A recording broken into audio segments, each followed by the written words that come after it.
Hey, welcome back to the Mindshare Podcast. This show is sponsored by Kit's Keep in Touch Systems, a two-time international award-winning marketing suite for sales professionals. REM Real Estate Magazine, Canada's premier monthly magazine for real estate professionals. And OREA, the Ontario Real Estate Association, Canada's largest provincial real estate association. You can learn more about all of our sponsors by visiting my site, mindshare101.com. And while you're there, check out the details and get yourself registered for our annual Mindshare Mastermind taking place May 26th through the 29th in person in Mont Tremblant, Quebec. Plus, be sure to download your free copy of our Mindshare 101 goal-setting worksheet, as well as learn more about our one-to-one coaching and keynote speaking. Today's episode is number 277. Well, that's it. Q1 of 2024 is officially done. How's time flying so fast? I mean, my son just turned 13 years old, and I cannot believe, what I really can't believe is how he keeps getting older, and I keep staying at the same young age. I don't know. I still feel young. I still feel like we're having a lot of fun out there. And anyhow, today is just you and me once again. This is our solo episode, our monthly solo episode. And I am purely a cappella today. So, I don't know if you're driving right now, but if you are, buckle up. Hold on to something. If you are standing, I might encourage you to sit. I have no idea what's going to happen right now. I don't know what we're going to talk about. I don't know what we're going to say. And, well, you and I both know that's a lie. There's certainly some preparation that comes along with these solo episodes. It is important, though, right? I mean, you and I both know there's a lot going on out there. There's a lot of changes happening. The economy is funny. The business is funny right now. You know, things are up and down. Rates, we have no idea. They keep talking about up and down, and inflation is down. And anyhow, I mean, look, when we look at the market itself, never mind. We look at the market right now. I am getting a lot of mixed signals from people.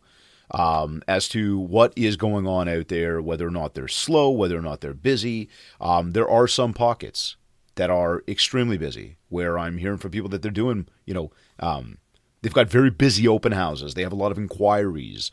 They've actually got offer dates that they've set.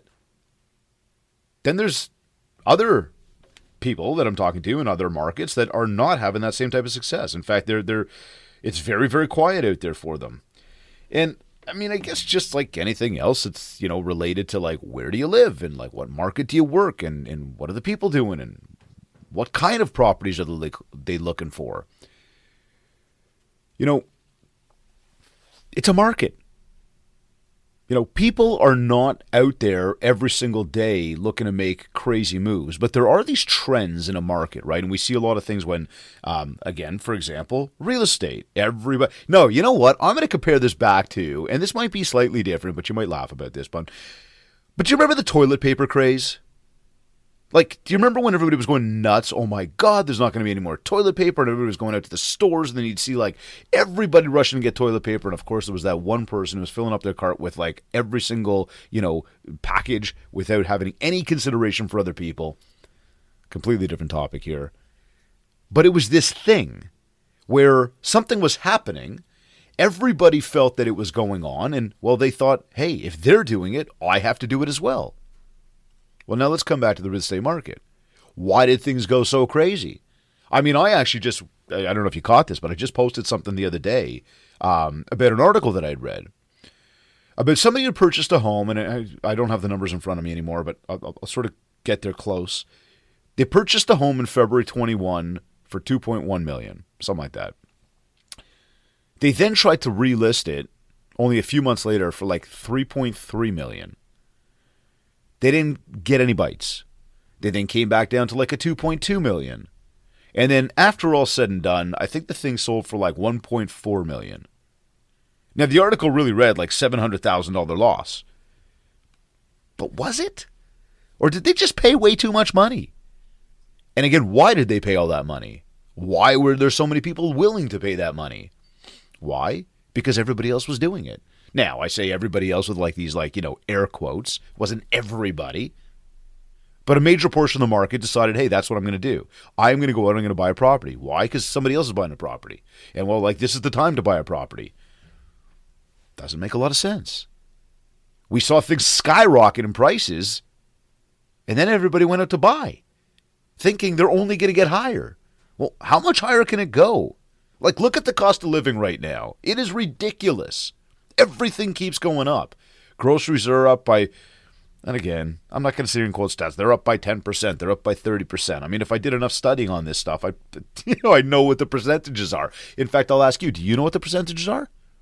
So don't look at me and be like, Dave, you weren't prepared. But seriously speaking, right? Like let's look at that. Cost of living is up. We know it across the board. From food to I saw my hydro bill come in the other day. I saw my natural gas bill come in the other day. Like these things are up. They're up by like over $100 monthly. That's a lot of extra money. That's a lot of extra money. Then, of course, this incredible carbon tax. Like, does this guy not realize that things are just way too expensive? Does this guy not realize that people do not want to spend all this extra money? Does he not realize that he's driving people into, like, being broke? I mean, there are literally people out there right now deciding between filling up gasoline in their cars and putting food in their fridges. I can't understand. Like, where does the math add up for this government of ours, this federal government? People are frustrated. I mean, mindsets are taking a hit on all this stuff. So you must know this, but if you're frequenting, anywhere in a public setting where you have friends and you are talking about stuff, the conversation around money is a common one right now. And I've probably been saying that on this show for the past number of months, but it is what it is. It's the economy we're living in at the moment. Now, I will go as far as to say, I don't just accept the economy we're living in. I don't just accept the fact that, like, well, it's okay, this is what it is. I don't accept that. Now, you might say, well, so make a change. What are you doing to change? I'm talking about it right now. I'm bringing this up. I'm going to say it flat out. Trudeau must go. This is way too much. I mean, I had enough of that guy a long time ago. For the scandals, for all the stuff that's going on, how is it possible? How in the world is it possible that we can be aware of all this stuff, yet just let it slide? Like, everybody just looks and says, well, yeah, it's not right. Well, how about he just gets out? They tried the non-confidence vote, and of course you get the NDP, and you get the Liberals, and of course the Parti Québécois. No, we're going to support. Why? Do you not look around at this country and realize that people are having tough times? Do you not look around at this country and realize that most people just don't support that prime minister? I mean, I don't even want to consider him my prime minister. And you got to know, I have been a big patriotic Canadian for most of my life. I love this country, from the people to the landscape to what we stand for. But so much of that, probably outside of the landscape part of it, because I think the landscape is just fantastic, but so much of that has changed. So many of the people I can't stand anymore. I certainly can't stand the government. I can't stand what what our brand awareness looks like when it comes to what the rest of the world looks at us as. I'm tired of this. We need a change. And again, if we sit here saying, well, what is that change? I'm going to start right away and say we need to change who's sitting in that seat of prime minister. I think that that's the first step. Now, I know you're going to sit there and go, Dave, they're politicians. They're all the same. And to some degree, I'm going to agree with you on that.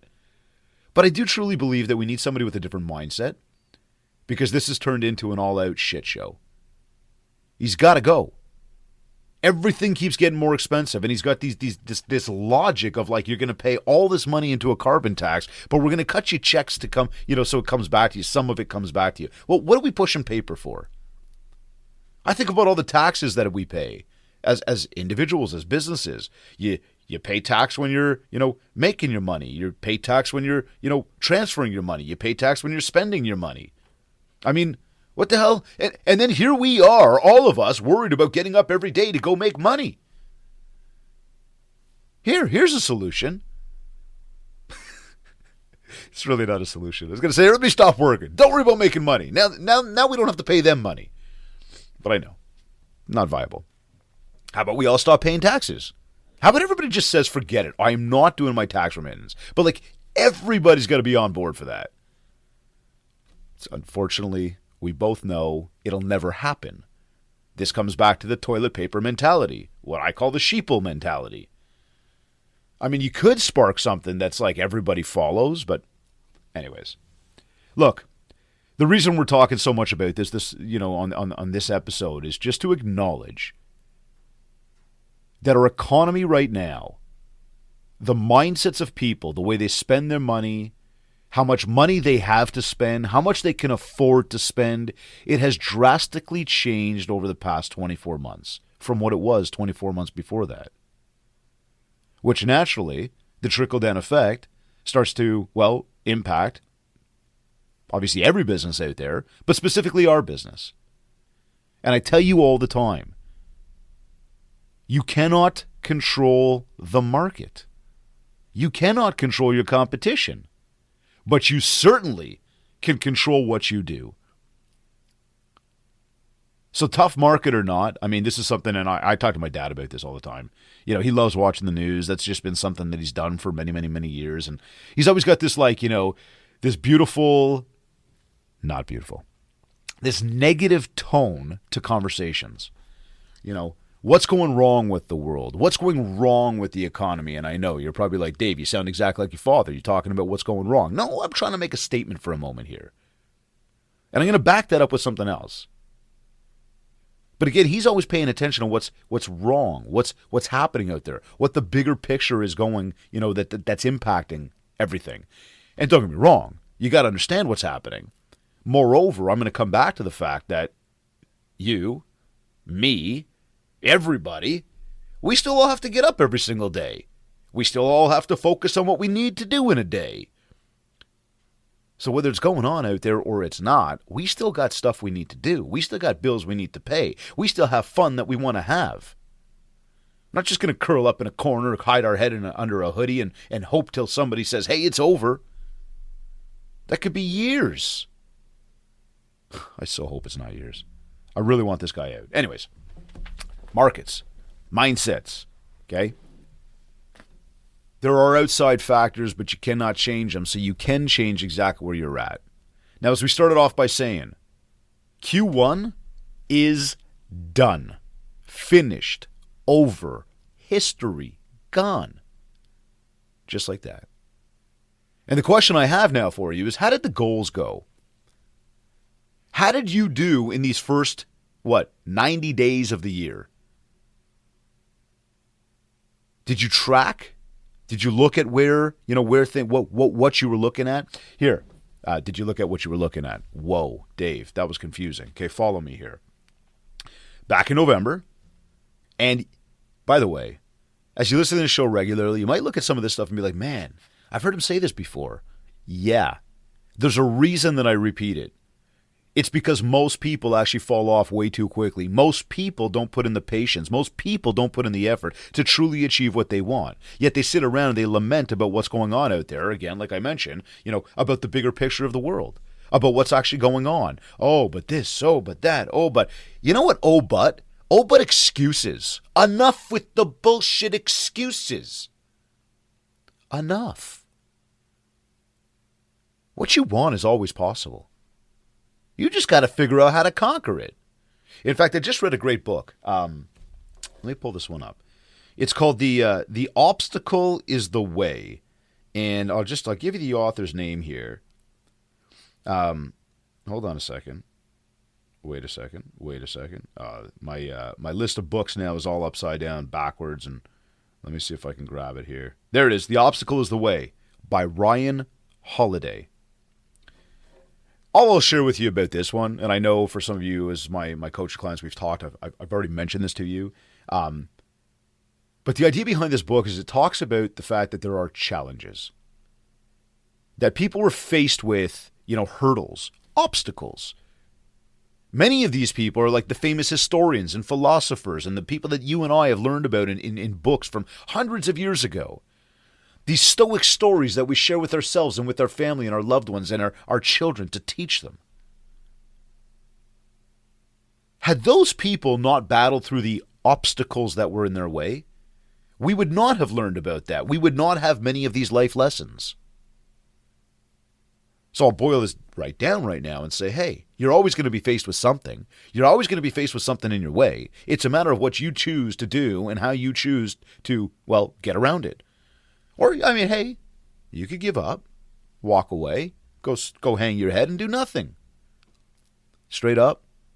I sure hope, and I know if you're tuned into the show, that ain't you. If you're tuned into the show, maybe that is you and you're trying to get out of that because that's why you're here. So I'm going to say to you, most people would do that. They would hang their head. They would walk away. They would go, I don't know what to do, and just kind of wait. What I'm doing now is I'm trying to fuel you. I'm trying to empower you. I'm trying to make you realize that it's up to you. It's up to us. What you want, what I want, it's up to you to get what you want. It's up to me to get what I want. You're not going to serve up what I want to me, are you? You're going to serve it up to yourself. And yes, listen, I'm here to help you, just like you're there to help your clients. So yeah, of course, there's going to be some give, right? There is going to be that. And genuinely speaking, I live my life around helping people. Like I love it. So we're spending time on doing this show. That's why I'm talking to a microphone right now. I'm sure hope that coming through your speakers, you're actually taking this stuff in. So as we look at Q1 and we look at the fact that it is on us, most people gave up pretty quickly in the year because they didn't see the immediate results they wanted. But I've also said to you many times, you've got to know what you want, and then you've got to be able to map it out how you're going to get there, and then you've got to track that you're actually, well, kind of getting there. And if you didn't get there, why didn't you get there? If you did get there, what did you do to get there? And how can we repeat that? So I guess the question I might ask you right now is, and hey, you can answer out loud, but please know, I can't hear you.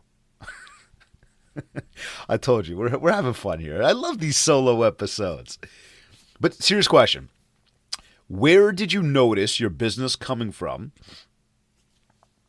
off the first 90 days of the year? Where did it come from? Who were the people?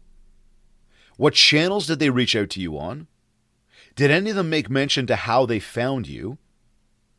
And if you're thinking contact lists, referral sources, great, it's amazing. My question to you is now start to think about, what am I doing to get those referrals? What am I doing to have that contact with those people? See, because when you can identify where the business came from, and then you can identify what you're doing to actually attract that business, well, now when we start thinking about, how do we get more? Well, it's, hey, we have found an avenue that's working. Let's try to amplify that avenue. Let's try to do more. Now, if you come back and say, well, it's to my contact list and it's coming from there, and I do, a newsletter, and I do an email, and I do social media. And maybe sometimes it's a little bit more difficult to track, but it came from the contact list. Cool. So I'm going to say now, what does more look like? More looks like going out and adding more people to the list. Which also means that now I'm going to leverage some similar channels, but I'm going to do them on the other side, where I'm going to go out and I'm going to talk to people I don't know, so I can start to turn them into people I do know, because apparently the people I do know are really feeding me a bunch of business. So again, I ask you, where did you notice that the business came from? Who are the people? And what marketing channels worked? In the same breath, I'd say to you, what did you do to get that business? As you look back on the first 90 days, was it a good first 90 days in terms of dollars? And if it wasn't, I'm going to ask you, what about actions? See, because your actions are what lead to the dollars you receive or you earn. So again, those actions, what are you doing? Did you, have you been consistent about making phone calls? Have you been consistent about meeting new people? Have you been consistent with your social media? Have you been consistent with your emails? Have you been consistent with your newsletter? Have you been consistent in having conversations with people? Ask yourself that. See, so the same way I say, what did you do to get that business? I'm going to ask you now, what didn't you do? Where do you think you should be spending more time? See, this process, and again, my coaching clients, you know this. Those of you who are not coaching with me, you should be. We have a process of track it, measure it, and adjust it. Track what you're doing on a daily basis. Measure today against yesterday. Measure this week against last week. Measure this month against last month. And then you start to see where you might be falling off, or you start to see where you're having successes. Now we adjust. We tweak a little bit. Again, it comes back to daily processes. It comes back to our effort. It comes back to our marketing plan. So the question is, as we talk about track it, measure it, adjust it, Q1 is done, 90 days are over, we're into the next 90 days. How did you do in the first 90 days? Do you even know? Do you even actually have an answer for that by any chance? Because if you don't have an answer to that for yourself, and you're kind of sitting there shrugging your shoulders right now and being like, I don't really know, then straight up, yeah, I'm going for it. This is a completely shameless self-pitch over here, or whatever you want to call it. You need coaching, and you need to be working with us. If you don't have the answers for these things, there is no way in the world you have the ability to get to that next level. I mean, you could get up and work harder, and I would suggest that that's definitely going to be part of the ingredient. You could spend more money, all depending on what the strategy looks like for that. But it's about having a plan. It's about actually having structure. And if you haven't got the structure, it's very hard to get yourself to where you want to be. We need structure. We need a foundation. You can't start putting a first floor on top of a house, then a second floor on top of the first floor, and then a roof on top of that if you don't have a foundation. And the foundation is all about our systems and processes. What are we doing to actually manage expectations? What are we aiming for every single day? Where are we trying to get to? And then what happens when things aren't going the way we need it to? See, the lack of business for any of us, it leads to a mental funk. We start to get down on ourselves. Our mindsets take a major hit. We start looking around and going, I don't feel worthy right now. I don't feel good. We look ourselves in the mirror with this deep into our own eyes with a sense of depression, anxiety, lack of self-worth. And the unfortunate part about that, when you're in sales, when you run your own business, so much of the results that you achieve through your daily efforts or through your weekly, monthly efforts, so much of your mindset is really derived from the direct correlation to the results that you are or are not having. I mean, let's take the complete opposite right now. Business is good. Money's rolling in. Life is good. People are inquiring. We're busy. Mindset's in a great spot. We feel happy. We feel we got money to spend. We feel like life is good. Maybe we could book a vacation. Chest is pumped a little bit. You walk around taller. And then when it's not coming in, all of a sudden, hang the head, mindset starts getting a little darker. We start questioning ourselves. We start searching for answers. We start wondering what's wrong with us. We start really getting down on our own minds. And that right there is a dangerous place to be for anybody. And we all go through it. Listen, let's take a moment to acknowledge that. You're in sales. You run your own business. You eat what you kill. And if you're not out there hunting, you ain't going to be eating. So let's acknowledge for a moment that we all go through it. You're not alone. Don't ever think you're alone. Do not ever think that this is just you. Every single one of us go through it. You may not see it. You may not believe it. You may see the social media post with a big fat smile. But you never know what's going on. You really don't. It's funny. total sidebar here. I was at the gym recently, and I was working out on one machine, and there was another machine that was there, and I was kind of going back and forth between the two. And then all of a sudden, this guy comes over and he starts like wiping down one of the machines that I was using, because like I wasn't sitting in that one, I was sitting in another one. So nothing wrong with that. But I kind of just sort of motioned to him like, hey, I got one more set, like just one more. Kind of like, hey, get your stuff started, but then like in between your sets, I'll jump in and do my last set. And he looked at me like, what?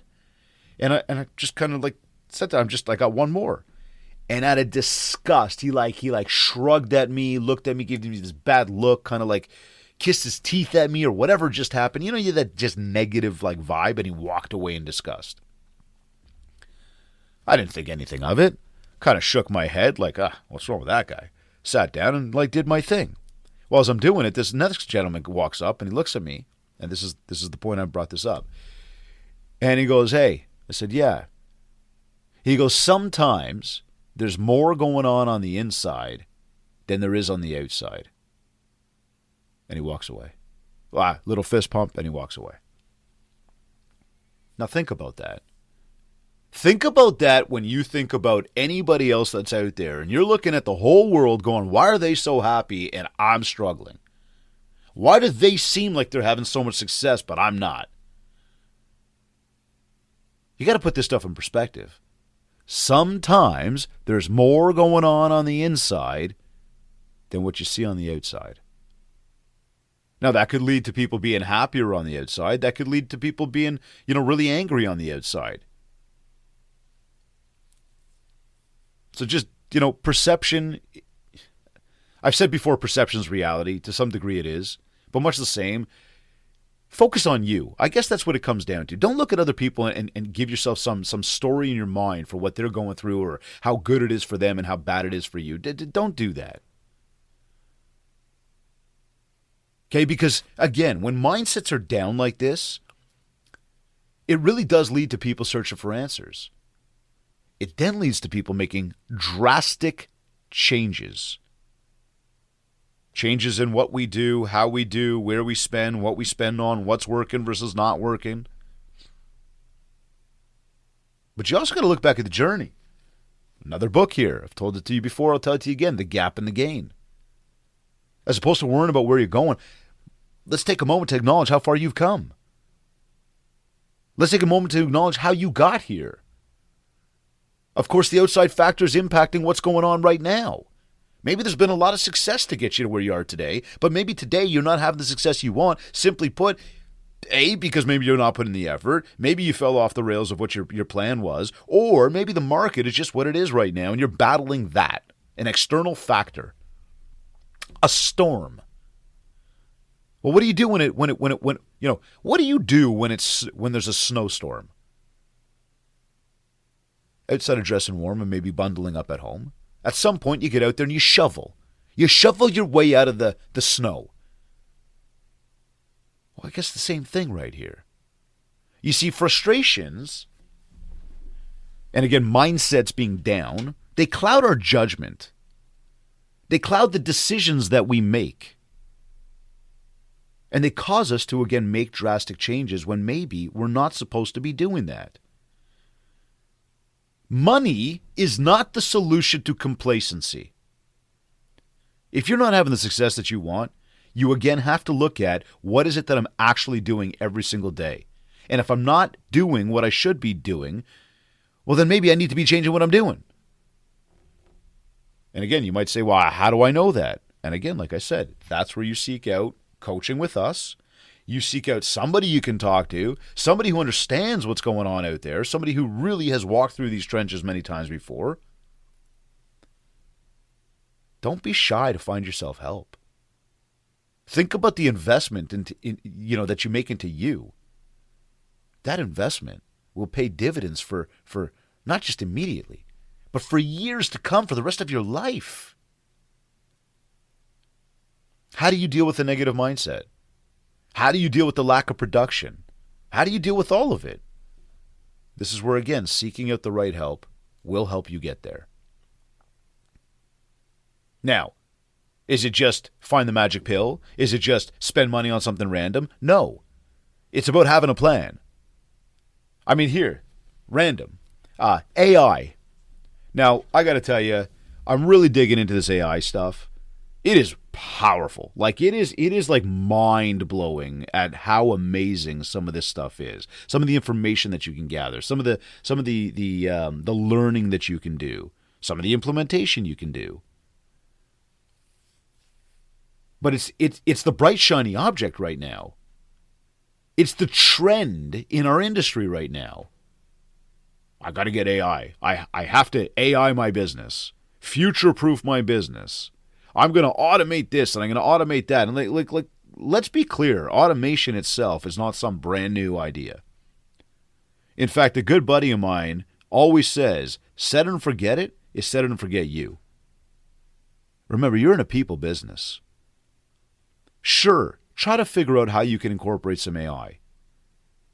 But if everything you're doing is putting more and more technology in between you and the people that you want to do business with, the further away you and those people get from each other, the further away you get from them. They get from you. The further away the opportunity gets. It is a people business. Always has been and always will be. So I'm not sitting here saying don't integrate AI. I'm not sitting here saying don't learn about it. I'm telling you to be cautious about how you do the implementation, how much time you spend on it. I'm here to say to you that, again, it's there, it's not going anywhere, and it's certainly very helpful in many respects of our world, many respects of our business, our life. But don't get caught up in the bright, shiny objects. Don't get caught up in trying to keep up with the Joneses. Don't get caught up in the toilet paper mentality.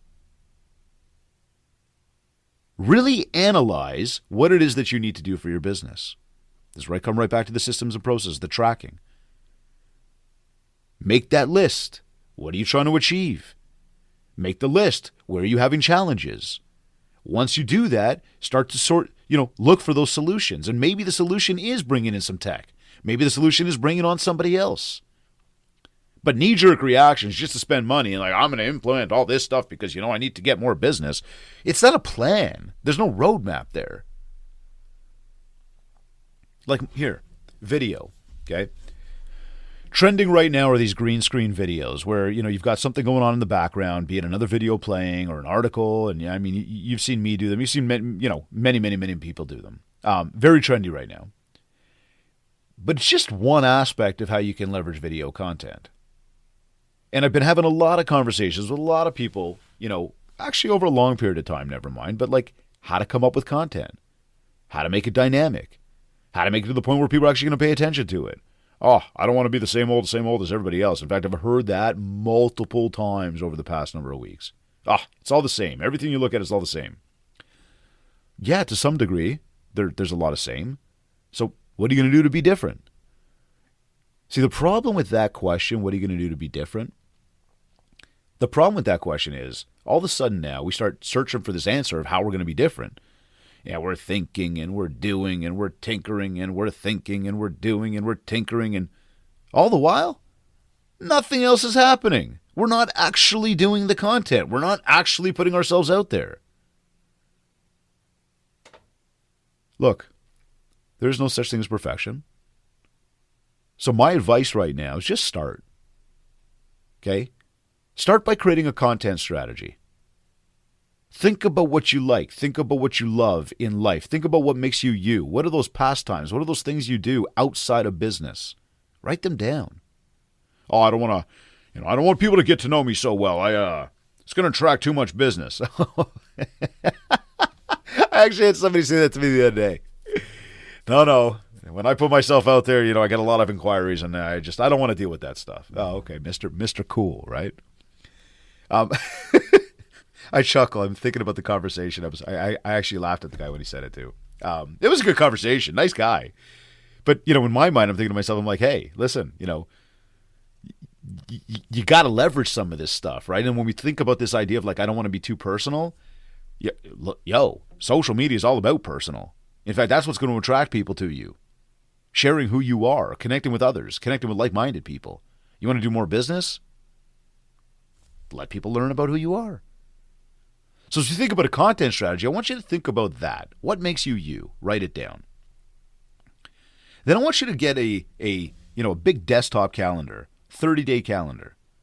And at the top of each day of the week, Monday, Tuesday, Wednesday, give the top of that day a title. And I'll just give you one right now. Monday is motivation. I'll give you one more. Tuesday is a tip. Well, now you only need 4 Monday motivational posts. You only need 4 Tuesday tip posts. Make sense? So you're thinking through content. And again, I want you to relate it back to who you are. Because if I talk about motivation and, you went on a vacation, we can leverage the photo of you being on vacation to put out a little post about, the vacation you were on, but how hard work pays off.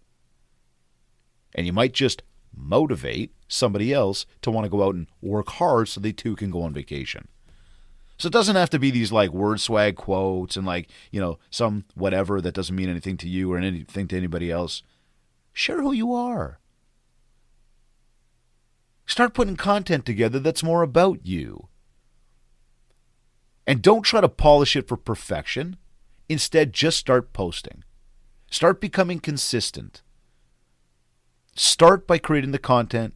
Then start by trying to, build up the consistency. And then as you're doing that, it's going to become more habitual for you, which at that point we can start tweaking. We can start polishing. We can start figuring out how can we make it better. That's how you start a content strategy.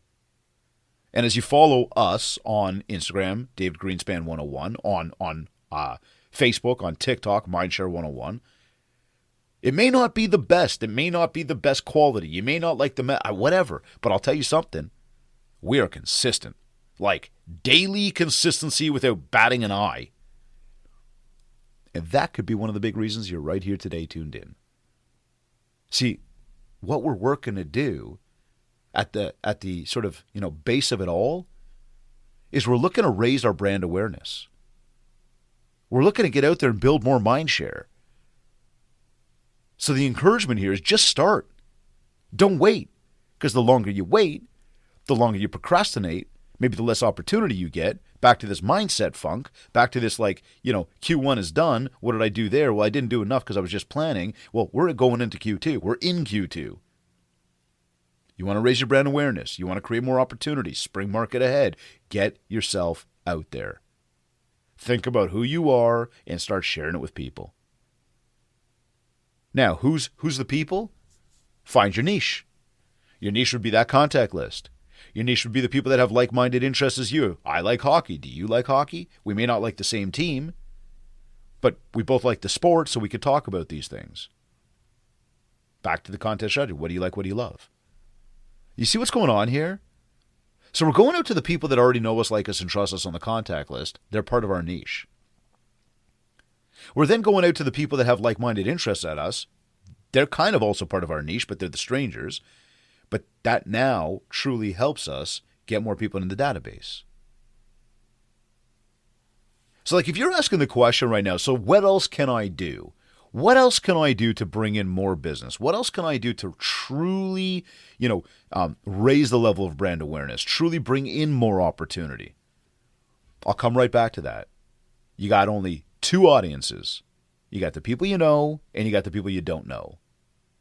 Make sure, backtrack, 2 audience, people you know, people you don't know, and you've only got 7 ways to communicate. So now make sure that you're using all 7 ways to get out to both groups. Now again, I walk through this in like micro detail with every single one of our coaching clients. We teach courses on this stuff. In fact, I got a free download on my website, the Ultimate Marketing Bundle, and I encourage that if you want to learn more about the 2 audiences, the 7 ways to communicate, go to mindshow101.com and download it.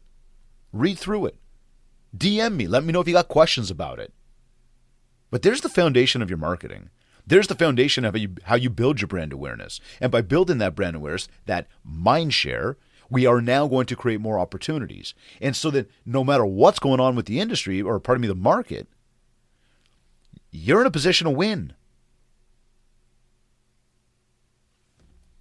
You know what? Speaking of, while you're at the website, I want you to check out the mastermind as well. You're going to see a little pop-up come up about our Mindshare Mastermind. We advertise this as the event you know nothing about.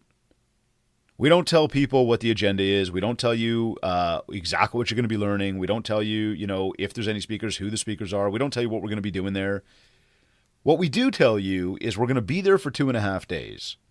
We're going to be there live, in person. This year it's going to be in Mont Tremblant on May 26th through the 29th. It's a 2.5-day live, in-person, small group mastermind. When I say small group, I'm talking 35 people. I'm talking a room full of people that is big enough to get the collaboration, the brainstorming, the creativity that we want. Small enough that everybody gets the chance to be heard. Everybody gets to share their big problems. Gets to find solutions for those problems. Everybody is involved. Hence why, again, it's only 35 people. Now, tickets are already selling. Tickets have already been sold. There's still some seats left, and I encourage you, if you've got something that's challenging you, if you've got a problem that you want to solve, if you've got a next level that you want to get to, this is the room you want to be in. It is powerful.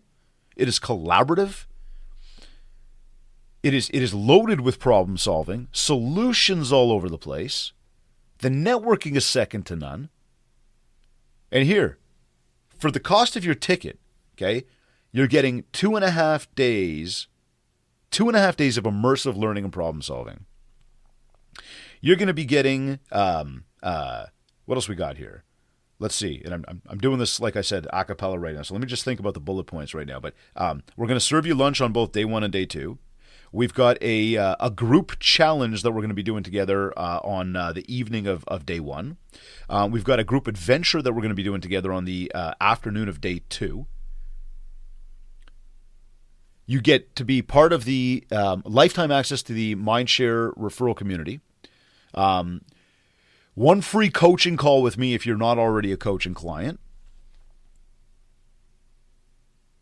You know what? I'm sure I'm missing some stuff, but when I tell you it's absolutely loaded, like absolutely loaded, we've got discounted hotel for you for a host hotel. It is going to be amazing. Like, this is going to be the most powerful event that you get to. And again, I'm only telling you so much because what I want you to do is I don't want you to make a decision to be there based on who else is going to be there, based on what the agenda is or the lunch menu is. I want you to make a decision to be there because you want to get to the next level. You have a problem you want to solve. You have this bigger outlook for who you are and where you want to go in life. That's why I want you to be there. That's why you should want yourself to be there. We did it in Toronto last year. We did 2 days, and the big feedback is people wanted more. So, this year's 2.5 days, taking you to a different location. This is going to be the truest, most realist mastermind you've ever been a part of. And I assure you, when you leave, you're going to be asking, when is the next one? So don't wait. While you're on the website, mindshow101.com, make sure you check it out. You can even go mindshow101.com/mastermind. Get yourself registered. Tell a friend of yours, too. Tell them to join you if you want. I want to see you there. Okay, that's going to help us with what we're doing for the rest of this year. That's going to help us with what we're doing for the rest of our career. It's going to help us get out of a mental funk. It's going to help us raise the level of our brand awareness. It's going to help us conquer everything we want. And when we think about the things that we want, you have to know it always comes down to your daily actions. Not just thinking about it. Not just hoping, not just complaining about it, not just frustrating about it. The actual actions that you take to make things happen. The actual processes you take every single day. And those aren't easy. I'm not talking just in business. I'm talking about a full-out lifestyle adjustment. What I do. How I do. I mean, are you just doing the same old? Do you think about the things you want, but you never really work for them? I mean, you think you're working for them, but you don't struggle through the change that needs to happen. You don't battle through the shift that you need to make in life. You just kind of do the same old, because, hey, that's what I do. That's what I'm comfortable with. See, most people don't actually make the change because it's too hard to make the change. It's too hard to live that new lifestyle. It's too hard to break the rhythm and the habits that they have. Well, again, if you get up and look at life the same way you always have, guess what? You're going to get the same as you always have. But if you want more, then you need to ask yourself. If you want Q2 to be better than Q1, then you need to ask yourself. If you want to go to your next level, then you need to ask yourself, am I truly putting in the effort to achieve what I want? See, the more you focus on you, the more you take care of you, the more successful you will be. You're either listening to this on one of your favorite podcast platforms, or maybe you went to my website, mindshare101.com. While you're there, be sure to download your free copy of our Mindshare 101 goal-setting worksheet to help you conquer 2024 and become the version of you that you really want to be. A reminder as well, get yourself booked for our live in-person small group Mindshare Mastermind taking place on May 26th through the 29th in Mont Tremblant, Quebec. For all inquiries, just get in touch with us today. And of course, don't forget to leave a review of this podcast at ratethispodcast.com/Mindshare101. Connect with me on Facebook at Mindshare101, on TikTok at Mindshare101, and on Instagram at David Greenspan101. I want to thank Kits Keep in Touch Systems, REM Magazine, and OREA, the Ontario Real Estate Association, for sponsoring this episode. This has been another episode of the Mindshare Podcast. Thank you for tuning in.